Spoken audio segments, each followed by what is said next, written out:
mi è stato buttato addosso fango, sono state dette un sacco di fake news, è stato gettato odio, veleni sui social, sui gruppi WhatsApp, su dichiarazioni varie, e non sono la persona che è stata descritta dalla parte avversaria. A 3 giorni dal ballottaggio per l'elezione del nuovo sindaco di Mogliano Veneto, Davide Bortolato, candidato di Lega e centrodestra, si sfoga contro una campagna elettorale velenosa, soprattutto dice negli ultimi 15 giorni.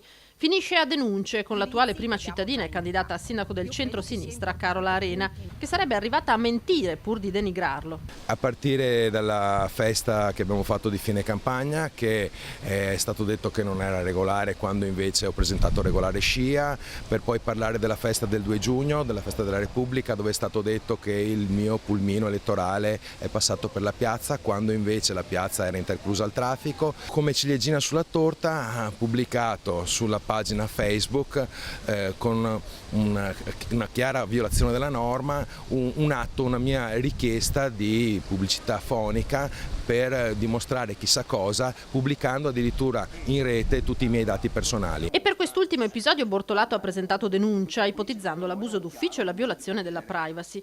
Inutile che Bortolato faccia la vittima, replica Arena. Ha preso delle sanzioni, ci sono delle sanzioni.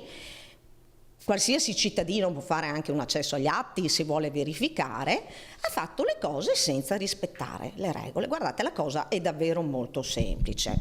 Bene, punto. È stato proprio per spostare il piano del dibattito da questioni vuote come queste, per riportarlo invece sui contenuti, sul futuro della città, dice Arena che lei ha più volte invitato il suo sfidante a dei confronti pubblici, ma lui ne ha disertati 4. Se ai confronti non è venuto e quindi sorge qualche dubbio, no? Sulla capacità anche di sostenere un dibattito, di avere delle idee, di confrontarsi con i cittadini. Poi si passa a leggere il suo programma, un programma davvero vuoto, ecco.